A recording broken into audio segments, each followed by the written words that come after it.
Good evening and welcome to Pasco County Schools Virtual College and Career Fair. I'm Mrs. Fasash. I'm the College and Career Specialist at Wesley Chapel High School, and tonight I'll be presenting information about the college application process. So we'll mostly be focused on the university application process and the state and community college application process. And hopefully after this presentation, you'll have the information that you need to get started on these applications. There are several pathways students can take after high school. As you can see, most of us will fall into either university, which would be going to a four-year university with the intention of receiving a bachelor's degree, state or community college. Most students will go there to receive their Associate of Arts degree for 2 years and then move on to the university level, though some students will go to a state or community college and get an Associate of Science degree where they can do 2 years and then go right into the workforce. Some students will attend a trade or technical college. Some students will get an apprenticeship with a union in a trade and technical area. Other students may join the military and may go to college afterwards using the GI Bill, and other students may decide to go straight into the workforce. One question that parents ask quite often is how many schools their students should apply to. And I wanted to clarify that for you tonight. So before you apply, you have to understand the admissions criteria for the schools that you're looking at. Those usually can be found just by Googling admissions and then whatever university you're deciding to apply to. I'm going to be showing you tonight the admission standards for our Florida public universities, and I believe that is also going to be linked on the site below. I would recommend applying to 4 to 8 schools when you're deciding amongst universities. 2 to 3 match schools is probably all you need for the schools that you intend to be accepted into. That would mean that your GPA and your test scores fall within the mid 50% of students that are accepted. If you fall within that mid 50% on both GPA and test scores, that's going to be a match school for you. I would also encourage you to apply to 1 to 2 reach schools where maybe you fit the GPA but don't quite have the test scores, or it could be vice versa. You've got high test scores but maybe your GPA isn't quite in their mid 50%. And then of course we want to apply to 1 to 2 safety schools. So PHSC can be a safety school for any student because all you need is a standard high school diploma in order to attend. So that can definitely be a safety, and sometimes USF might be a safety for students. That would basically just mean that you are well above their mid 50% for the GPA and the test score. So it really is important to understand the matrices for each university so that you can make sure you match up with that reach, match, or safety. Now we're going to look at the current admission standards for the Florida universities. So this is the 2020 State University Matrix that's published by the Florida Department of Education, and this will show us the mid 50% of students that were accepted for the graduates of the 2020 class, and that would not just be in our district, but that would be nationally. So this can be used to see their summer and fall mid-range GPAs, test score averages, and acceptance rates, and this helps us to decide where to apply when it comes to choosing our safety, match, and reach schools. Now we're going to look at the current admission standards based on the class of 2020. So this is really interesting, and this will have our 12 Florida universities. I won't be going over all of them in detail, but I will go ahead and go over USF just to show you how the system works. So when we look at USF, University of South Florida, towards the bottom, first we're told what applications they accept. So that's good just to understand what options you'll have when it comes to applying. You'll only want to apply using one application. We don't want a duplicate application on file. The next column is going to show the GPAs for the class of 2020 students that were accepted. This is the mid 50% that were accepted. So 25% scored higher and 25% scored lower. And just keep in mind, this is national. This is not just for our district. One thing I did want to point out to you is that many people think you have 9th through 12th grade in order to build your GPA, but for university purposes, it's really 9th through 11th grade. And the reason behind that is because we are going to be applying to universities in the beginning of our senior year. Most applications are going to be due by November 1st, and we won't have any senior grades to send along with that. So it's just really important to understand we want to have a strong 9th, 10th, and 11th grade year so that we have that strong admissions GPA to send when we apply. So for USF, their summer admissions GPA was a 3.7 to a 4.0 for the mid 50% of students that were accepted, and their fall GPA was a 4.1 to a 4.4 for the mid 50% of students that were accepted. The next column is going to show us our SAT scores. For summer, the average score was 1160 to 1190 for the mid 50%, and for fall it was 1270 to 1340 for the mid 50%. Our final column is ACT scores. The summer ACT was 24 to 25, and the fall ACT was 28 to 30. Now, one thing to keep in mind is that these are updated every year, usually in September or October, and I would expect to see a bit of a difference based on the 2021 class. Just with COVID, students did not really have the opportunity to test as much as they may have in a standard testing year. So I expect to see these scores go down just a little bit, not too significantly, but I do expect to see maybe 20 to 50 point difference for the class of 2021. We have three ways that we can apply to schools, and we'll go over briefly what each of those looks like. So we can apply to schools using the institutional application, and that would basically just be going to the institution or university website and applying through their online application. That's definitely the way to go if you plan to just apply to a couple schools. Personally, I would recommend using Common Application for most students at commonapp.org or the Coalition application at mycoalition.org. We're going to go through exactly what each of these options looks like and which one your student should use. The institutional application, as I said, is really best if you only plan on applying to a couple schools or if the university does not participate in Common and Coalition applications. Especially if there's no overlap between the applications. We don't want to do an entire Common application and a Coalition application and an institutional application. We're really trying to make the most use of our time and do the least amount of applications possible. You can still use fee waivers for institutional applications. You will have to upload those or email them to the university. Please see me and I can go through this with you. One example of people who would have to use the institutional application would be students that are applying to Florida International University. They're not currently on Common or Coalition applications, so you would have to go to fiu.edu in order to apply there. If you had planned on just staying local and going to either PHSC or USF, then again, I probably would not recommend doing a Common and Coalition application. Just go to usf.edu to apply. And then, of course, PHSC won't be on the Common and Coalition application. It's just universities at this time, so we would just apply through phsc.edu. The Common Application would be the most used application for students looking to attend a university, and that's simply because there's over 800 member universities that you can apply to through there. Students can apply to up to 20 schools using the Common App, so it certainly is a time saver.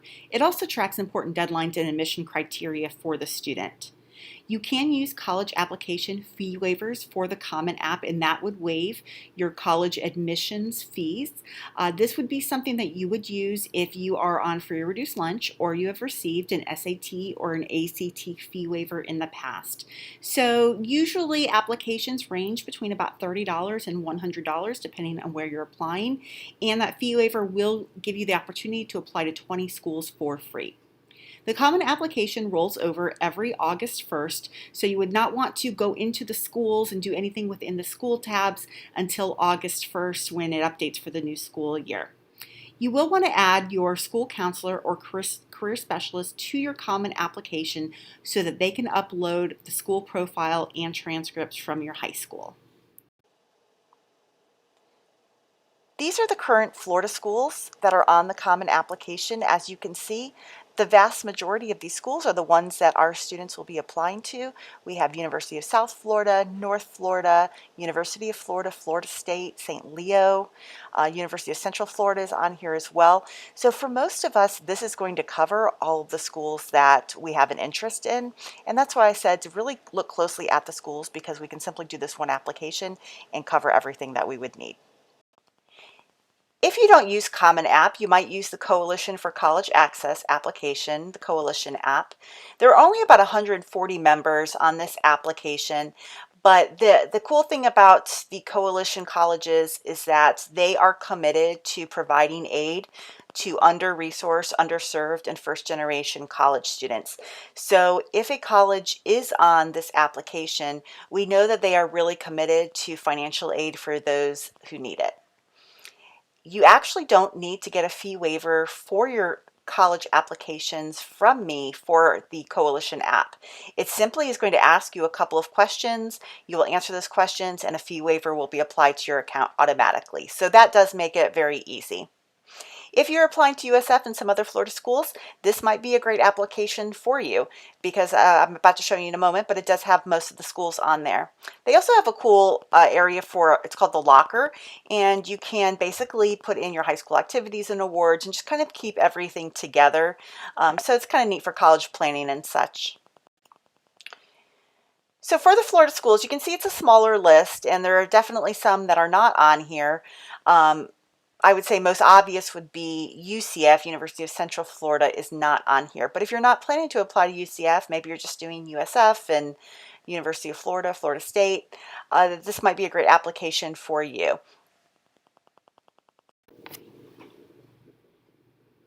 For university admission, you might get an offer of fall, summer, or spring. As we were looking at the matrix, we saw that fall will be the most competitive, followed by summer and spring. When you submit an application for fall, you will usually be automatically considered for the other 2 semesters in case you do not meet that fall criteria. Sometimes people like to go ahead and start in the summer just to get an earlier jump on things. Usually you would just take 1 to 2 classes and then transition right into fall, so it kind of gives you time to get used to the rigor of a university and also find your way around if you plan to be on campus. For places like USF and UCF that give out summer offers quite a bit, I just wanted to let you know you do not have to go onto campus to take the classes. You simply could live at home still and take them online and then move over in the fall. For spring, if you do get a spring admissions offer, congratulations. What I would suggest that you do is start at either PHSC or the local community college that will be near your university, and start there in the fall and then transfer over to the university in the spring. As far as when you submit your application, sometimes people are surprised to learn that it really is going to be very early in your senior year. When you come back from summer, you really should get a jump start and start working on those applications with your school counselor or your career specialist. I personally recommend students apply to all state schools by November 1st to give them priority consideration. Most places will have that November 1st deadline. This year it was closer to December 1st with COVID, but usually it is a hard November 1st for schools like FSU, UF, and FGCU. For schools like USF, UCF, FAU, and UNF, they have what's called rolling admissions, which simply means that they will evaluate applicants as the applications come in. So students can get a very early decision there. We had students as early as October 1st getting acceptances to some of these universities. With schools like FSU and UF, you will not get your admissions decision until February, so just kind of keep that in mind. They do not do rolling admissions. Everything will be held until they begin to look at applications after that priority deadline, and then we will get our decisions in February. SSAR is the student self-reported academic record. So if you plan to apply to schools like FSU, FAU, FGCU, Florida Poly, UNF, or UF, you will have to complete the SSAR in order for the schools to evaluate you.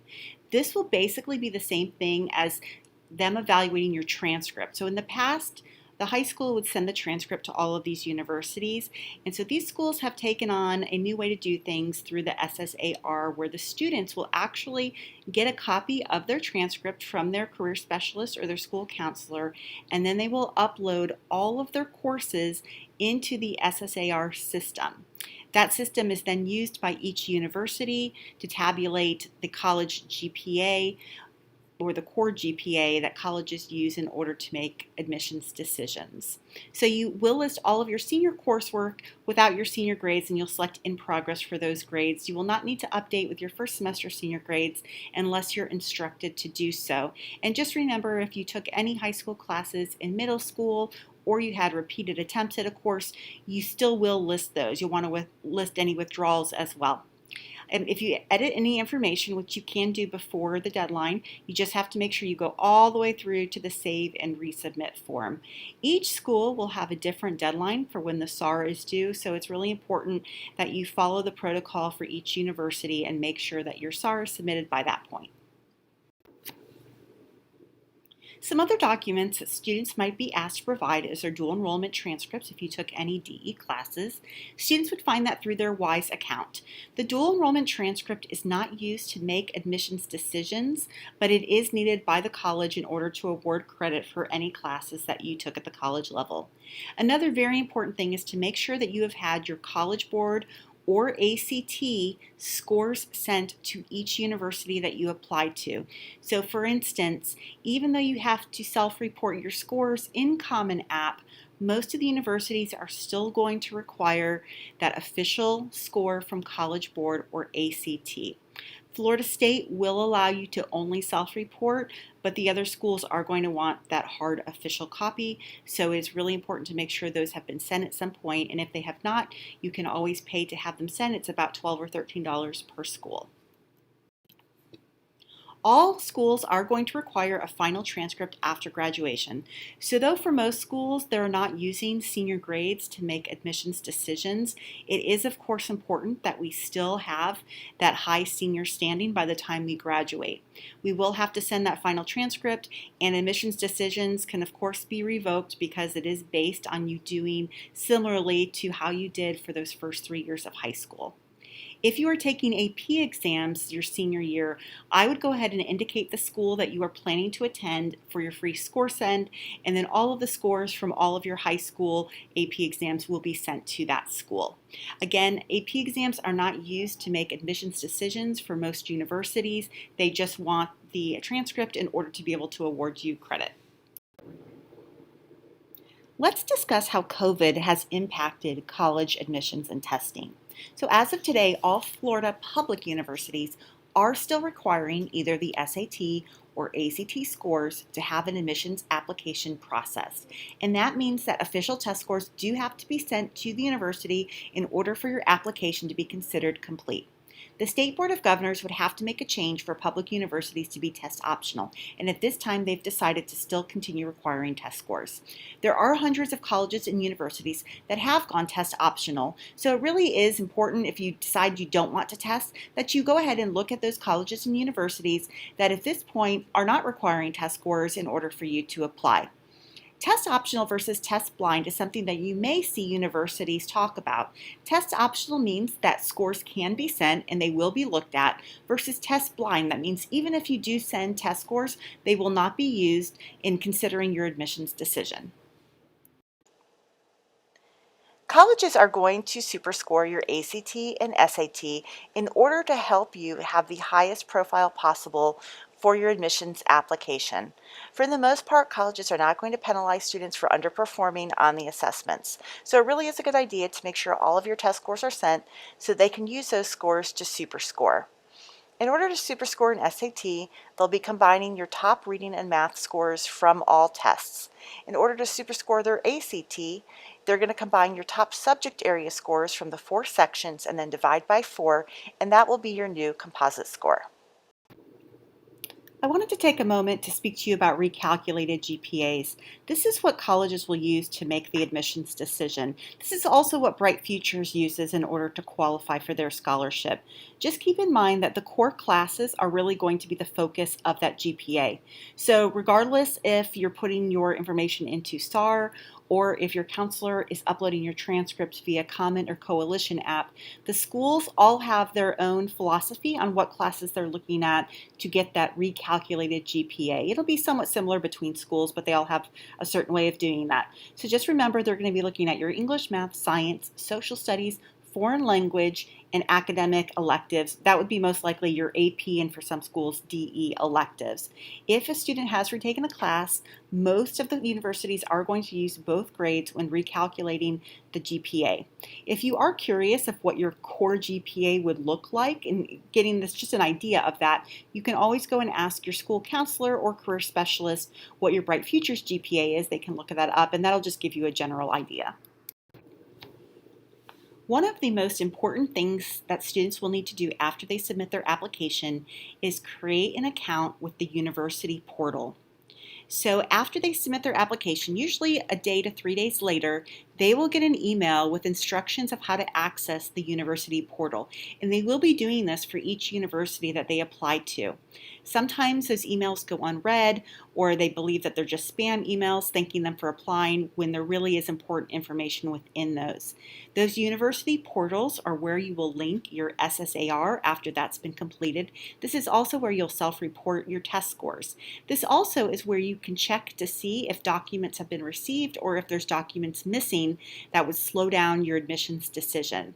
Admissions decisions are always going to be posted in these online portals before you ever receive a letter or email from the university. So it really is important to go ahead and establish those university portals as you get those emails and make sure that you're writing down your username and password for each portal. I'm going to very briefly touch on early action and early decision if you are applying to a competitive top 50 university. Some schools are going to give you the option for early action or early decision, and I'm just going to very briefly mention what each of these are. With early action, this is just giving you an earlier date to get your application in by in order to receive a decision early in the admission cycle, most likely December through February. You'll probably have to get your application in by November 1st or 15th, and then they will actually come back and tell you if you got in December through February, which is quite early for a Ivy League or a top 50 type of school. A lot of times those decisions don't even come out until April. You can consider the acceptance offer, but you do not have to commit. There's nothing binding about early action. You can apply to other colleges under any regular admissions plans. You can even apply to several colleges early action, unless it's restricted early action that says you can only apply to one, but most are just normal early action, and you can apply to several early action universities. You will give the colleges a decision by May 1st, just as you would for any of the other schools that you're applying for. Really, the benefit to this is that you are getting like an early decision to see if you might get in, especially if this is a university that you're really interested in. A lot of times we're even deferred into regular decision, which it's not an issue there, but if you think you can get your application and all of your documents in early, this is a good way to do it. Most people aren't just outright denied, they're usually just deferred to regular decision. Early decision is different from early action in that early decision is a binding decision. So with early decision, we would apply still by November 1st, but we would only apply to our first choice college. And if we receive an offer of admission, we are basically telling that college we will absolutely come to them. Usually you'll receive your notification admissions decision by sometime in December, sometimes early January, versus having to wait until April to receive that decision. So the decisions you could receive would be 1, admitted, you could 2, get denied, or 3, just be pushed into the regular decision pool. You are agreeing to attend that college as long as a financial aid package is considered adequate by your family, that you'd be able to afford that. One thing I do want to say about that is every university does have a page on their website where you can go and plug in your financials, and it will tell you what type of aid you should expect to qualify for. I would absolutely recommend that you do that before you start applying to any place early decision. Like I said, you can only apply to one college early decision, and on Common App or Coalition App, when you do that, the counselor will have to sign off that they have discussed with you the agreement for early decision and that you understand that. You can apply to as many colleges you want under the regular admission plans as well, so you can continue to apply to colleges. We wouldn't want to only apply to an early decision college, but we are making the agreement that if we are offered early decision admission, that we would withdraw all of our other applications.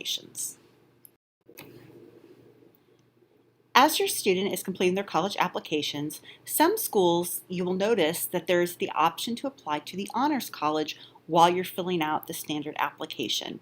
So for schools like FSU and UF, I'll just use those as an example, you would be applying to the Honors College at the same time that you would be applying to college just for the regular decision.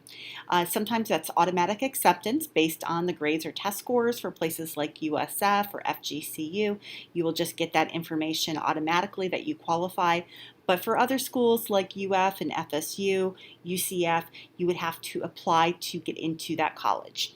There is an honors application that will have some other supplementary questions that you'll fill out, and you'll go ahead and do that, like I said, at the same time that you're applying for standard admission. And the benefits to the honors college is there's small liberal arts college feel. You'll also have your own academic advising, and usually you're able to register for classes on the earliest time slots. It also gives you a little bit of a community setting. They usually have their own buildings and sometimes their own dorms for honors students only. And then the best part is usually that you'll get research and networking opportunities while you're at the school. You will start to receive offers of acceptance at different times. You don't have to make a final decision until May 1st, though, of course, most students will make it quite before that. You can go ahead and accept earlier if you do finalize your decision, and I would just encourage you to go into your portals and decline offers from any other universities that you've been accepted to. That really is going to help your peers because several students will be placed on wait lists. And they basically will be on those wait lists until the school starts receiving declined offers from students that were admitted. Just make sure that you pay attention to the deadlines of when you need to submit your admissions deposit by. Any housing deadlines, housing usually is going to be on a first come, first served basis. So if you decide to attend a school earlier on, I would go ahead personally and submit your housing deposit to that school so that you can be higher up on that list. And then also keep in mind any scholarship deadlines that the individual school may have as well. Some students will decide to pursue the 2+2 pathway instead of going to the university for all 4 years. With the 2+2 pathway, students will start at a state or community college for 2 years, and then they'll transfer to a university for their final 2 years. With this, you would receive a bachelor's degree from the university in the exact same way that you would receive a bachelor's degree if you'd gone there all 4 years. While you're at the community college, you'll receive your Associate of Arts degree after you complete your 60 hours, which is 36 hours of general education classes, that's about 12 classes, and 24 hours of electives of your choice, and that's about 8 classes. You do need to make sure you're earning at least a C or higher in those classes, and that goes for any class in college. A C or higher is going to be considered a passing grade, though some specific programs may require more than that. An example would be engineering. You'll have to get B's in certain classes to be able to pursue that program.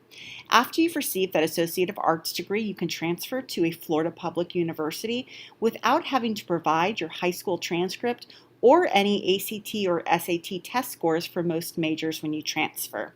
You do want to make sure that you've met the pre-program requirements during your associate's degree so that you're ready to go right into your major coursework at the university. In order to attend PHSE, students will just need a standard high school diploma. So it's different from the universities in the sense that you're not going to get accepted into PHSE where there's an admissions process and they're reviewing your test scores and your GPA. You just need that standard high school diploma, meaning you have that 2.0 unweighted GPA and you've met the reading and the algebra requirements for graduation. PHSE will use placement scores if you have an SAT or an ACT test to share with them, and that's to place you properly into your math and English classes. If you don't have an SAT or an ACT score to share, or you're not happy with your results of those tests, you can take the PERT test, and that's a placement test that you would take at PHSE or virtually through PHSE for free, and it is an untimed test. You do not need 2 years of a foreign language to attend PHSE, but before you go on to a university, you will have to take 2 semesters of a foreign language there. The benefits of attending PHSE first are small class sizes. The class sizes would be similar to a high school where it's probably going to be 30 students or less. It's also half the cost of a university, so it makes for a great financial decision. Regardless of where you go the first 2 years, you will be completing the same foundational coursework, whether you're at PHSE or a university. It also gives you some time to decide on your major before deciding which university you'd like to attend. If you plan to attend PHSE, I wanted to give you some easy steps to submit your application. If you plan to attend in the fall, you'll submit an online application in early spring. So really, I wouldn't worry about this until after winter break. And you can go to phsc.edu/myphsc to submit that. You also will submit your residency documents to get that Florida tuition. Create your WISE account through PHSC, and you'll complete a student orientation and an online readiness course in order to be able to register for college classes. You will not submit your transcripts until after you graduate from high school. That's what they'll be looking for because they have to see that you have that standard high school diploma in order to work on your college classes. You can apply for financial aid and scholarships through PHSC. If you don't have an ACT or an SAT score, remember that you can contact them to take the PERT, and then your next step will be to schedule your classes with an academic advisor. There's several things you can do as an underclassman to prepare for a successful senior year. Take the PSAT when it's offered free from the district sophomore year.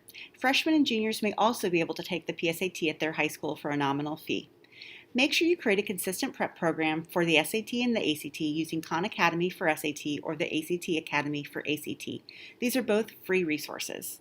Register for testing. Juniors, make it a goal to have an SAT and an ACT score by the end of junior year. The SAT will be provided free from the district for juniors in March, and the ACT you would register for on your own. I would recommend December, February, or April of junior year. Make sure you focus on your grades and remember that those freshman, sophomore, and junior grades are very important for college admissions. Take time to research your top schools and even visit your top choices if they are having in-person tours. If they're not having in-person tours, most schools have a virtual presentation available to you. Consider going ahead and looking at the Common and Coalition apps to see what features they have and see what you would prefer to use for your applications. And remember to plan a rigorous senior schedule. Even though schools are not going to be seeing your grades senior year until after you complete your senior year, they will see your senior schedule and you will have to report that on your applications. Let's go over our application timelines one last time. So remember, with rolling admissions, we want to go ahead and get those applications in September and October. It's not too early to even start working on your applications in August. Once they receive your application for schools that have rolling admissions, they will begin to process it, and that gets you an early decision.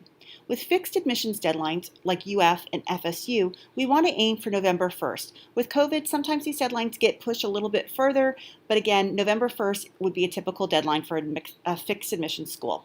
For SSAR, if your school is requiring that SSAR to be completed for the transcript, you'll want to check on the school websites to see when that SSAR needs to be linked, and then make sure you get it in by then. Same goes for test scores. In general, seniors can test through November. This year it even went as far as December in order to get those test scores processed and considered by the universities. Ideally, we want to try to get our test scores in by October just to be safe, but remember, some schools will accept through December. I would encourage you to use this checklist as you begin making your way through your applications. Of course, we want to decide where we will apply, and we want to remember match, reach, and safety schools. Think about what platform you will use for each school, whether it's the institutional application, common application, or the coalition application. Make sure to submit your Florida residency documents for any public universities or public colleges so that you get that in-state tuition. Did you submit an application fee? It's very easy to press submit, and it will allow you to do so without paying your application fee, but your admissions application will not be processed until the fee is received. You can use an application fee waiver if you do qualify in place of paying the fee. Did you complete your SSAR, your student self-reported transcript? Did you go into the university portals that require SSAR and attach the SSAR ID number from the completion of that transcript? Did you upload your transcripts to Common and Coalition app through your counselor? And did you send PHSC dual enrollment transcripts through WISE if that applies to you? Most importantly, did you have official scores sent from College Board or ACT to each of the Florida public universities?